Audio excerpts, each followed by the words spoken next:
Kitu kwa hapa mimi kuna mambo mengi ambayo nitakuwa nawakilisha vijana wenzangu wengi ambao wananisikiliza sasa hivi ambao wamekuwa wakitamani sana kuyasikia maneno ya kutoka kwenye baadhi ya Bible, kutoka kwenye Biblia, kujua ukweli ni upi, labda vitu gani ambavyo wanaweza kavijua vizuri mkubwa. Before uenda pale, wakati tunamia sala pili, kuna swali muuliza kuhusiana na masuala ya makanisa. Sasa kama ulisema makanisa mengi ya Afrika kuna nguvu za kishetani mle ndani, wapi patakuwa salama? Kiukweli ni kwamba hata Yesu alipokuja kuhubiri, alikuwa na hubiri kwa ajili ya wale watakaokubali, kwa sababu kila mwanadamu ana kitu ndani yake kinaitwa uchaguzi. Kuchagua. Sio kama unanielewa. Sasa ukisoma maandiko yanazungumza kwa habari ya siku za mwisho, kutakuwa na nyakati za hatari. Watu wengi watakuwa wenye kujipenda wenyewe, wenye kupenda fedha, watukanaji na kila namna. Anasema pia kutakuwa na manabii wa uongo. Sio kitu cha ajabu. Issue ni mwanadamu yeye mwenyewe kumtafuta Mungu, kwa sababu anajua ya kwamba ameumbwa na Mungu. That's everything. Kwa sababu ukimtafuta Mungu, yeye mwenyewe atajidhihirisha kwako, atajifunua kwako. That's why unaweza kuona kuna tofauti, yani tofauti ya huyu na huyu ni kwa sababu huyu kaamua, huyu hajaamua. Ni issue ya maamuzi. Unaweza kukaa kabisa ukaamua kwa sababu mimi tangu sasa nimeamua kwenda hivi ndugu yangu. Leo naomba unipe elimu kidogo. Mungu anapokupa kitu, yani Mungu kakujalia, hii ni riziki nimempa. Good luck goes bad. Unapo-treat vibaya, inakuwa inaleta picha gani kifundi, yani kwa wewe kama mtumishi? Unapopewa pesa, unapopewa magari, nyumba, alafu ukabitreat vibaya, hiyo inakuwa inatafasirika vipi kiroho? Riziki zinatofautiana. Kuna riziki za ujumla, sawa, kwa mujibu wa maandiko. Alafu kuna riziki za moja kwa moja. Riziki za ujumla, maandiko yanasema yani kila mwanadamu, sawa, ana bahati na wakati. Yani wakati na bahati, kitabu cha Mhubiri, umpata kila mtu. Kila mtu, mchawi, mganga, mwema, muovu, wote. Riziki umpata, sawa. Alafu kwa habari nyingine tena maandiko yanazungumza, yanasema Mungu anyeshea mvua wenye haki na waovu. Na anapoongelea kwa habari ya kuonyeshea mvua, anaongelea kwa habari ya agriculture, kilimo. Na kilimo ndio kinua mgongo cha taifa, kwa sababu ndio kinazungumza habari ya chakula. Ina maana kwa tafsiri nyingine ni kwamba Mungu anampa chakula kila mtu, aliye muovu na aliye mwema. Sio kama unanielewa? Sawa. Yes, katika hawa watu wote ambao upewa hivi vitu, sio, umenielewa? Mungu ndiye muamuzi ya nini kitumike wapi, kifanyikeje na kiende wapi. Kwa mfano, tulia. Kwa mfano, Mungu huyu, sawa, anaweza kukupa ng'ombe na akakwambia chukua huyo ng'ombe niliyekupa na umchinje. Ni Mungu amekupa na anasema mwenyewe mchukue na umchinje. Yes. Mtu mwingine akikuangalia atasema, brother, Mungu anakupa ng'ombe unachinja. Wewe umjui Mungu. Anayemjua anaelewa, ndio maana ametii. In fact, kuna watu waliombwa mpaka watoto wao wenyewe. Mimi nishakula kwenye minajili kama hiyo. Moja kati ya vitu ambavyo naweza nikasema mimi binafsi, sijajua wenzangu, mimi binafsi kilinitatiza sana, ni ile nimekaa na kuona unatia moto ile ndinga. Ujue ile bro, mimi ni tatizo. Ujue nikasema sasa hapa imekuaje tena mtu ambaye ndo ana imani, anajua kabisa namna kusafisha mali, kufanya nini, ukaandika na ule waraka mkubwa, kana kwamba ulikuwa hauna option zaidi ya kufanya vile. Katika haya maneno ambayo umeyanukuu, naomba uniambie kwa nini ulifanya vile, ila hali unayajua haya unawasema. Najua mengi sana zaidi ya niliyoyanukuu, ila umenikatisha kuongea. Na kabla hujauliza nilijua unakoenda. Tusaidie sasa. Nisikilize nikusaidie. Maelezo yangu hayatoshi kumsaidia mtu kuelewa kwa nini kilichofanyika kimefanyika. Maelezo yangu hayatoshi kumsaidia mtu. In fact, iko hivi. Hujawahi kuona watu wanaambiana nakupenda, alafu wakimaliza wanaachana? Ni kwa sababu maneno yako unayoniambia mimi ndio naamua namna ya kuyabeba, sio wewe. Wewe niambie, ukimaliza kuniambia niachie mimi. Sio, umeelewa? So kwa sababu hizo, sio ni haja ya kukueleza kitu ambacho najua utakibeba utakavyotaka. Maelezo mengine yameishatosha. Mimi nadhani kwa sababu ninahitaji sana kufahamu, naomba kwa sababu hii itanisaidia kujua pia ni kipi naweza nikafanya. Nyinyi mjue ni viongozi wetu.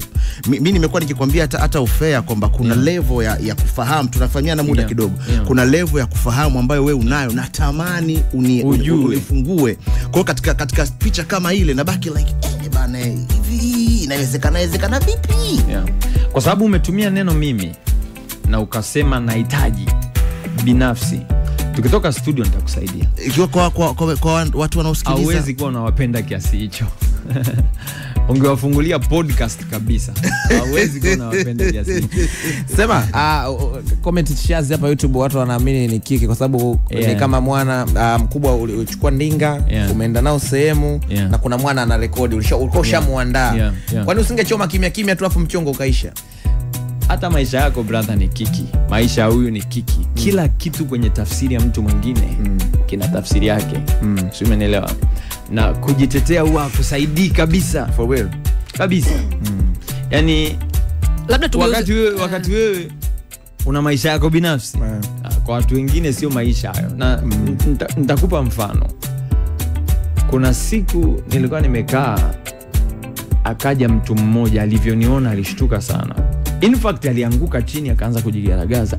Siamini nimekuona na nini. Mimi niko kwenye maisha yangu halisi, ila mimi kwenye ufahamu wake sio mtu halisi.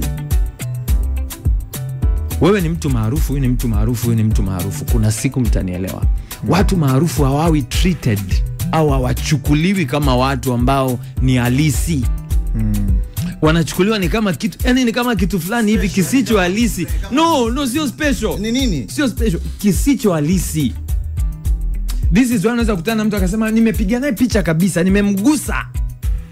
They don't believe, hawaamini ya kwamba wewe ni halisi. So hawajui ya kwamba huwa una maumivu, yani hiyo kitu hawajui. In fact hata anayekutukana hajui kama amekutukana. Yani ni kama mchezo. Yani nyie ni kama mko kwenye game.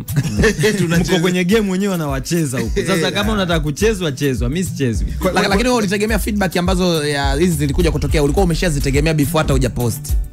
Ndugu yangu, nimetegemea feedback nyingi, kuna nyingine sijaziona na zisubiri.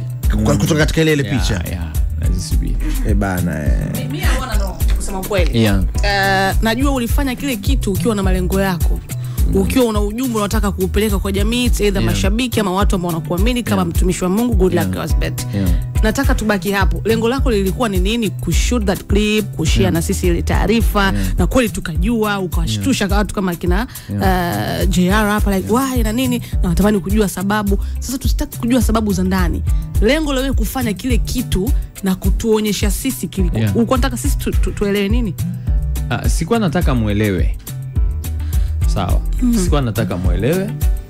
Na in fact walioelewa wameelewa, ambao hawajaelewa mpaka kesho hawataelewa. Sio, umenielewa? Na platform kama hizi hazisaidii kuelewesha watu. Mimi nimekuwa kwenye hizi platform mara nyingi. Nimekaa radio, nimekaa TV, nishazungumza sana. So by experience najua hata uzungumze vipi, naelewa by experience. Lakini tupeane muda.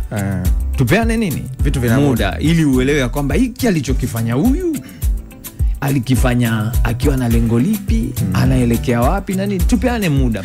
Mara kadhaa imekuwa ikionekana kwamba akitokea mtumishi yote akasema kwamba kuna namna huwa anaongea na Mwenyezi Mungu au kuna namna huwa anaongea na Mungu. Kwanza waga tunashangaa kwamba yani vipi? Yani anaongea na Mungu vipi? Yani yupoje huyo Mungu? Anamuona anaongea naye vipi? Kuna namna yote ambayo huwa inahusisha mambo ya kimiujiza na kutokubalika kwa watu. Kwa maana kwamba hata pia makanisani tumeona kwamba ili kanisa lionekane bwana, ili kanisa kweli Mungu yupo, lazima kwa kuna miujiza fulani ambayo this time around imekuwa inaonekana sometimes ni ya kutengeneza, ili kutengeneza imani kwa watu kwamba bwana, hapa kweli, hapa ndo penyewe hapa. Miujiza ina uwiano gani ya kufanyika hivyo? Na unadhani kwa nini watu wengi huwa hataki kuamini kwamba bwana fulani kaongea na Mungu? Kwa nini good yaongea na Mungu? Yani waliongea vipi? First of all, huwa ni perception au tuseme mtazamo. Mtazamo ni kitu kikubwa sana. Mtazamo ni kitu kikubwa sana. Asilimia kubwa ya watu tunawaamini hatuwajui. Asilimia kubwa ya watu tunawaamini hatuwajui. Hatujui zamani zao, hatujui walikuwaje. Wote tunawajua zamani zao na walikuwaje, hatuwezi kuwaamini. Sawa? Kwa hiyo kuna watu kama sisi watakaokuja kutuamini ni wale wasiozijua zamani zetu, lakini wanaozijua zamani zetu bado hawezi kutuamini. Hatuna kitu cha kuambia. Maandiko yanasema nabii akubaliki kwao. Wakati fulani Yesu akaenda kwao, alitaka kuwasaidia, hakuwa na msaada kwao. Kwa nini? Kwa sababu wanamjua, wamemuona ananyonya, wamemuona anavyokimbia. Leo kuja anaanza kusema yeye ni mwana wa Mungu, walimuua. Hivi katika katika picture kama hii ambayo wewe unashare hapo, hujamaliza sema hapo. Amenikatisha, sio mimi nilitakiwa kumaliza, huyu ndo tumalize hii sasa hii. Sasa natakiwa kumalizia nini? Kwa sababu kuhusiana na mambo ya mioyo yao kwa imani za watu. Kwa habari ya imani za watu, kwa habari ya miujiza, kwa habari ya kila kitu, hivi vitu vipo, lakini vipo kwa wale wanaoviamini. Wasioviamini havipo. Sio kama umenielewa? Yani hauwezi kuwa na makanisa, huwezi kuwa na misikiti, huwezi kuwa na vijumba vya waganga na vyote vina watu wanaenda, na ukasema hawa watu hawana akili timamu, wanajua wanachokifata.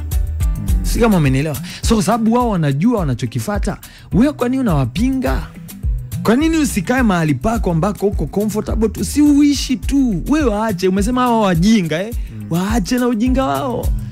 Kama unataka kuwasaidia, kwa nini usifungue cha kwako na useme jamani, huu ni msaada, ili waujie pia? Mimi nataka tushare kitu kimoja katika knowledge ambayo nimeona wenzangu waligusa na tunazunguka sana katika hilo eneo. Ukimnukuu mtu kama Vanessa Mdee yuko wazi.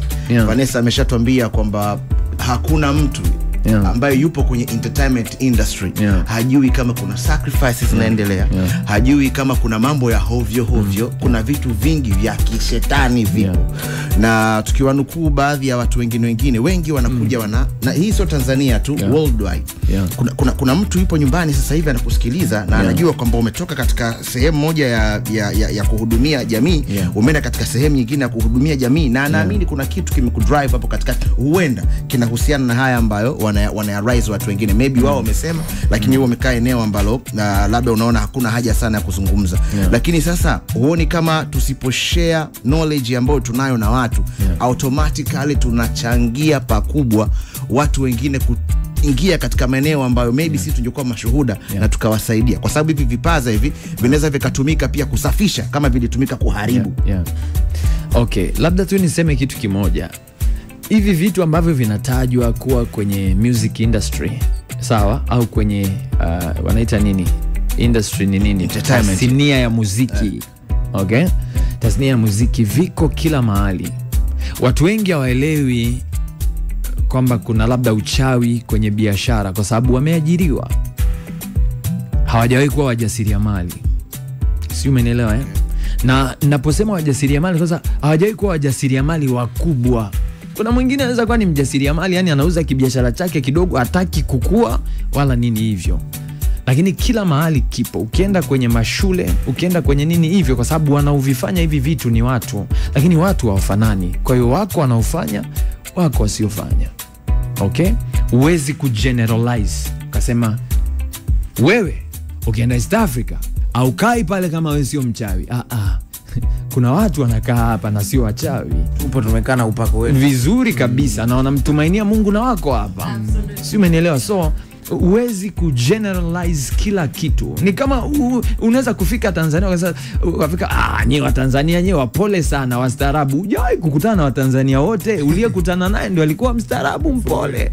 Kuna wengine ni pasua kuliko hivyo mlivyo nyie mnavyofikiri mmevurugwa. So perception zinatengeneza vitu tofauti na tusivichukue vyote kuwajumlisha watu hawafanani wala hawafanyi mambo sawa. Si ndio? Kuna namna huku kwenye Bongo Flava huwa tunaamini labda wanazingua, kwa maana hata love yao inakuwa ndogo sana, kwa maana ya ule ukaribu wa mtu na mtu.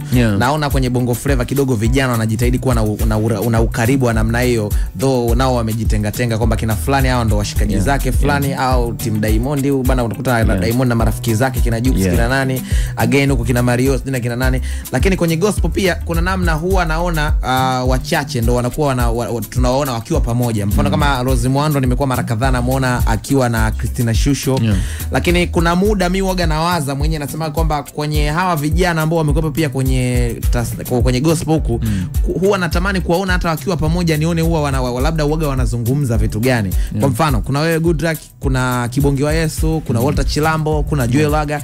Sijawahi kuwaona hata kwa bahati mbaya hata mkiwa pamoja. Huwa ni marafiki, huwa ni mnazungumza, au kwenye upande wa gospel huaga ni bwana wewe piga upako wako na mimi nitapiga wako wangu, tutakutana tu mtaani.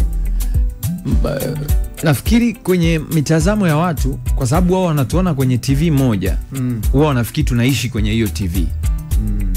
Yani kwa sababu wote naonaga mimi sina simu, ndio naoneaga nimekuona wewe na wewe na wewe na wewe. Lakini hawa ni watu tofauti, kila mtu amelelewa kwenye background tofauti, ana cycle ya watu, ana mzunguko wa watu tofauti, na ana maisha tofauti. Wanapokutana wanazungumza, wasipokutana wazungumzi. Wapo ambao wana ukaribu zaidi na wapo ambao hawana ukaribu zaidi. Sio kitu kwa waimbaji na wasanii, kiko kila mahali. Watu ulionao karibu zaidi, vipo vitu vinavyounganisha. Watu ambao hauko nao karibu zaidi, viko vitu ambavyo havijawasogeza karibu. Ni maisha ya kawaida kabisa. Kwa maana hiyo kwamba nyinyi hamna huo ukaribu. Yani sijui nikwambieje. Nimemaliza kujibu swali na unanirudisha. Iko kwenye maisha ya watu wote. Hata huko unakosema wako sio kwamba wanachukiana, no, hawachukiani. Ukaribu huwa unatengenezwa na vitu. Una kitu ambacho unakihitaji, kuna kitu ambacho unakihitaji. Sisi kuna kitu kinachotuunganisha, tutakuwa karibu. Akipo uwezi kutuleta karibu. Kwa maana mimi nimekuwa nikifuatilia baadhi ya kazi zako. Kwa mfano niliona kazi ambayo umefanya na Bonnie Mwaitege, na nikasense kwamba Bonnie Mwaitege kama uliweza kukutana naye, naamini basi hawa wengine hawa wa sasa hivi hawa it's very easy nyinyi kulink up, kwa sababu kama umeweza kumlink Bonnie Mwaitege ambaye ameanza way back kidogo, sasa hivi inawezekana ikawa rahisi na mkawa mnashauriana, kwa sababu vijana wengi tumekuwa tuna sense ile ya pamoja ya ukaribu ule. Kwa mfano kama wewe, manake watu wanaokuzunguka mostly inabidi wawe wale ambao mnafanya kitu kimoja. Na kwa maana kwamba kwa ujana wako na wale ujana wao, that means it's very easy nyinyi kukutana sehemu moja. Hata kwa kuna mawasiliano, bwana vipi, kwema bwana, wapi bwana, unajua zile. Lakini sijawahi kuona kwenu hiyo. Wewe uko karibu na presenter wa wapi? Wote wakina nani? Media zote nitajie mmoja wa media moja. Modo yuko media gani? Yuko 5 Select pale. 5 Select iko wapi? Si shirika hili. Ni shirika hili. Sasa acha nikusaidie, Yes, nakuelewa, lakini nitakusaidia kitu. Si umenielewa? Iko hivi, kama nilivyomaliza kukwambia, kama nilivyomaliza kusema, mimi wakati naanza muziki wa Injili, bahati nzuri sana hakukuwa na wengine wote unawaona sasa hivi. Waliokuweko ni hawa kaka zangu, Rose Muhando dadangu, wakina Shusho, wakina Mbasha, Frola, na wengine wengi wakina Bonnie Mwaitege ndio waliokuwepo. So hata tulikuwa tukienda tour kwenye matamasha, ndio watu tulikuwa tunakaa nao. So mimi nilikuwa mdogo kwao na walikuwa wote wananisema dogo, acha hiki dogo, hiki na kile. Ndio cycle yangu. So kwa sababu tuko na kizazi kipya, ukiniona niko na mingo na watoto, ni aidha na washauri au na wasaidia, lakini it's not, sio kizazi changu. Mimi na kizazi kingine kabisa. So kama ni reach ile ndio nasema bridge ya kuunganisha huku na huku, I am that one. Wewe ni brother wao. Yeah, sio usiniweke kwenye hilo kundi kabisa. Naomba utusaidie kitu, kwa sababu sasa hivi kila ukilala ukiamka lazima ukutane na connection za vijana. Connection unazielewa mtumishi? Sijaelewa connection nini, kwa sababu mimi hiyo style ya kulala na kuamka ya kwako haiwezi kuwa ya kwangu. Sawa. Yaani tukizungumza connection tunazungumza vijana siku hizo wamekuwa wana share sana picha za faragha. Okay. Picha mgando na picha mjongeo, video na picha za kawaida kwenye mitandao ya kijamii, na kuna watu wanaamini kwamba wanafanya hivyo kwa ajili ya kupata tension za watu, kiki kuwa mastaa. Mara nyingi sana Gen Z wanasemwa hivyo. Nataka upeleke knowledge, kwa sababu kuna tayari kumeshaanza kuingia hiyo kasumba. Watu wanahisi future ya vijana wetu haiko salama, kwa sababu haya matukio wanayofanya na determine namna ambavyo wanavyofikiria na wanavyoweza kusolve matatizo yao wao wenyewe. Unawaambia nini vijana ambao wako nyumbani sasa hivi, wamesha rekodi kama ni hiyo connection na nini, au ndo wanataka kuposti au wameposti lakini hawajui wafanyaje, wapo kwenye depression? Okay, I think that is my camera. Acha niongee na vijana wa kizazi chetu hiki. Maisha ni zaidi ya vile unavyoyaona. Okay? Maisha ni zaidi ya vile unavyoyaona. Kuna maisha ya kiroho na kuna maisha ya kimwili. Kwa lugha nyepesi, kuna maisha yanayoonekana na kuna maisha yasiyoonekana. Sio, umenielewa? Kila unapotembea na mtu kimwili, okay, kila unapolala na mtu, kuna vitu vinaondoka na kuna vitu vinaingia. Biblia yangu inaniambia aliyeungwa na kahaba, na hamaanishi kahaba mtu anayejiuza, ila aliyeungwa na mtu yoyote ambaye alitenda tendo la ndoa nje ya ndoa, ameunganishwa pamoja naye. So unapoungana na mtu awaye yoyote yule kimwili, si kama unanielewa, unachukua vitu kutoka kwake viwe vya kwako na vya kwako viwe vya kwake. So baada ya muda, si umenielewa, vitu vya huyo mtu vitaanza kutokezea kwenye maisha yako. Yawezekana alikuwa na hasira, baada ya muda utajikuta tu na hasira na ujui ilitoka wapi. Yawezekana alikuwa ni maskini wa kutupa, utashangaa baada ya muda umaskini unakujia na ujui ulitoka wapi, kwa sababu umeshasahau, ujui ulilala na nani na nani. Kwa wale ambao wanafanya kitu inaitwa mnazi, unanielewa, wapanda minazi, nakuelewa. Wapanda minazi ndo yes, kuna upande wa pili, sawa? Kuna upande wa pili usioonekana ambao ndio uliokushawishi wewe uongee. Maisha ni roho. Maisha ni roho. So ukikaa wakati unahisi uko peke yako, my friend, ya uko peke yako, kuna kitu nakiamisha mahali fulani kwa mtu asiyejulikana. This is why una uwezo uko unatembea na mtu mwingine na kwenye kichwa chako kuna mtu mwingine. Niliposema kutembea, umenielewa? Yeah, of course, yeah. Yes, kuna mtu mwingine unatembea naye, lakini kwenye kichwa chako kuna mtu mwingine. Kwa nini? Kwa sababu huyu mtu mwingine yuko ndani yako tayari. So kweni makini sana. Siwezi kukushauri rekodi au sirekodi, lakini ukijua madhara ni mabaya kuliko kurekodi. Kurekodi yani kurekodi ni kitu kidogo sana ukilinganisha na kile ambacho kinafanyika sirini pasipo kurekodi. Yeah. Ndio. Bana, nataka tuzisikilize sasa ngoma kadhaa. Hapo sasa tunaongea. Sasa kabla hatujafika kwenye kusikiliza, nataka unisaidie kitu kimoja. Yeah. Kwa hiyo kwenye Biblia ni kwamba binadamu wa kwanza kuumbwa alikuwa ni Adamu na Hawa. Binadamu wa kwanza, hilo swali hauna muda wa kunipa. Hauna muda wa kunipa kukusaidia. Kwa nini? Kwa sababu ni swali ambalo linahitaji maelezo marefu kidogo ili uweze kuelewa. Tutakapoishia tutakapoishia hapo. Ila nisaidie tu kulijibu. Hapana. Nisaidie tu kulijibu. Mimi ngoja nikwambie. Uniambie leo naenda kukukutanisha na rais. Alafu nione miguu tu, alafu niseme rais huyo. Amna, my friend. Lazima nione picha kamili. So huwezi kuniishisha nusu alafu useme hivyo. Lakini historia binadamu wa kwanza hiyo, my friend, nitafute binafsi. Nitakusaidia. Point yangu ni kwa nataka tuje sehemu ambayo kiuhalisia huwa inachanganya watu wengi tunaosoma Biblia. Basi ngoja mimi nikuchanganye kabla hujachanganyikiwa. Si umenielewa? Kaini alitoka Edeni akiwa na baba na mama ambaye ndo Adamu na Hawa. Baba na mama na ndugu yake Abili. Si umenielewa? Abili akauliwa na Kaini ambaye ni ndugu yake. Kaini akatoka akaenda kuoa. Alimuoa nani? Tuishie hapo. Ndo hapo nakuuliza. Ndo nilikuwa nakuja huko. Kama waliumbwa Adamu na Hawa. Sasa nimesema nitakuchanganya kabla wawili. Watoto wawili walipotoka, mmoja akamuua mwenzake wakabaki watatu. Ndio nimesema muda wako haunitoshi kukusaidia. Kwa hiyo acha tu tuishie hapo. Nikasema acha nikuchanganye mimi kabla hujanichanganya. Nichanganyie tena sehemu ya pili. Nikuchanganye sehemu ya pili? Walipobaki watatu. Okay, sehemu ya pili ambayo na uwezo wa kukuchanganya ni kwamba Mungu alipomuumba Adamu, alimuumba biologically fit, alikuwa completely, ya kwamba ana viungo vyote vya uzazi, yuko kamili kila kitu. Alafu mwanamke akawa ameumbwa. Ila Adamu alikuwa ameishaumbwa.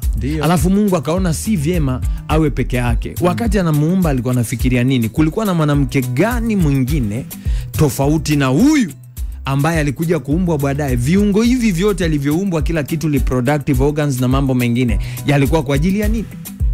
Asante mtumishi. Sema mtumishi, mimi nilichofurahi kabla tujakwenda kusikiliza madude, nimependa pale ambapo uliposema kwamba katika kujoin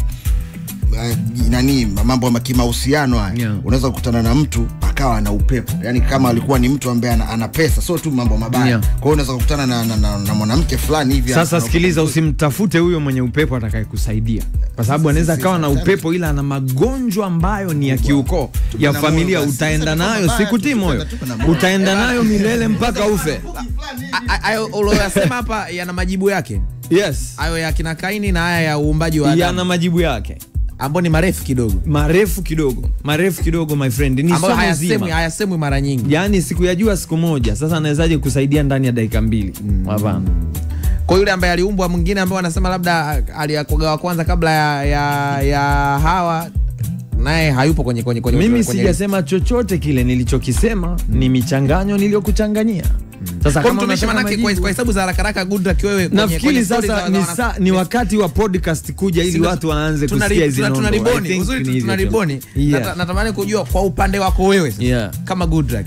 Wewe uoga una imani ipi? Kwa sababu kuna Goodluck yule ambaye amekuja kukutana na Bible, na kuna Goodluck ambaye alisoma history kama tulivyosoma sisi kwamba binadamu wa kwanza ametokana na nini? Na nyani. Asante. Lakini mimi hiyo nilikataa. In fact nilifukuzwa shule kwa sababu nilimuuliza mwalimu, kama binadamu wametengenezwa kutokana na nyani, mbona hawa nyani wengine wabadiliki kuwa kama sisi? Akaniambia toka kwenye kipindi. Hivyo sasa nasema ni wanaitwaje wale, ndo jamii pekee ya nyani ambao waliweza kubadilika kuwa wanadamu.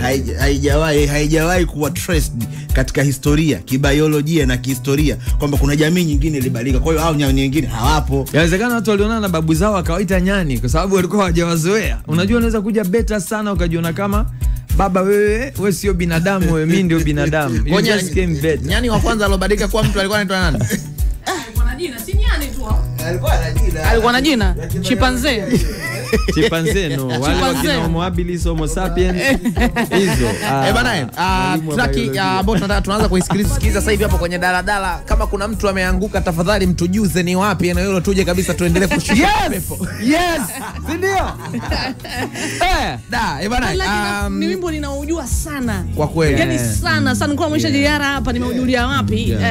TikTok huko kuna video clip ambayo ilichukuliwa kana sambasa, nikasema ndani kaimba, mbona ngoma kali sana hii. Sasa unajua ngoma nimeifahamia hapa kibali ambacho uko nacho kaka, tunamshukuru. Bana, nyingine inaitwa Simoni. Simoni kafanya nini? Simoni ni Matendo ya Mitume kuanzia ile 8-9 inazungumza kwa habari ya Simoni. Alikuwa ni mtu fulani mchawi. Ndio. Ni reggae. Hiyo reggae hiyo. Lakini si hip hop. Yes, Simoni Simoni mchawi. Mimi wanapenda sana kitu ambacho anakifanya Goodluck Gozbert kwa sababu ni anamchukua kila mtu ambaye anayependa muziki, anamweka sikiliza. Hata wanangu wa kudebedesha sasa hivi najua Bible wanangu wasatoa Bible ndani tena wanamwangalia. Huyu Filipo ni yule Filipo ninamjua mimi, yule ambaye alikuwa jamaa Yesu kati ya mwanafunzi wa Yesu. Alikuwa mwanazuoni yule bwana. Kabisa. Sasa baada ya kuwa Yesu ameondoka, huyu Filipo kuna mahali akaenda kupiga tukio, ndio akakutana na Simoni bana. Ya mwisho hii hapa inabidi tusikize, inaitwa Yote Maisha kakaangu. Yote ni maisha. Tuambie kidogo kuhusiana na hii ngoma. Naomba the thing I like kwenye hii album yako ni album ambayo hujataka kabisa kusumbuana na mtu kwenye video. Umeona hii album nachapa ngoma zote mwenyewe. Yes, kwa sababu video ni distraction. Video ni nini? Ni distractions bro. Umeona video ngapi za Bob Marley? Chache. Tena zingine sio, unajua picha zaidi na nyimbo. So kama kipindi video ni distraction, mnatuchanganya marangi nini? Weka wimbo watu wasikie ngoma kama nyimbo kali. Si ndio? Yote maisha kakaangu. Yote maisha kaka. Muombe Mungu, pambana. Unayoweza uyafanye, usioweza uyaache yana wenyewe. For real. Yote maisha. Ama kwa hakika. Bwana, asante sana kwa muda wako kakaangu. Sasa hivi zinafuata. Wewe ni timu gani au utumisha utake mambo ya timu? Unaongelea timu kwa maana hii. Simba na Yanga. Simba na Yanga. Hicho kitu kuna siku nitakuja kuhubiri kwa habari ya mambo ya Simba na Yanga.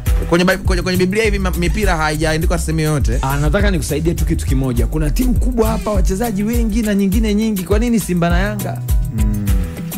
Sio timu mbaya, ila sio kitu kibaya, ila kwa nini Simba na Yanga? Bana. Zipo, na sio kwamba eti hawalipi watu, wanaweza hata wakinunua viatu vyote vipya wakaingia vyote hawatoboi. Kwa nini hawatoboi? Yote maisha.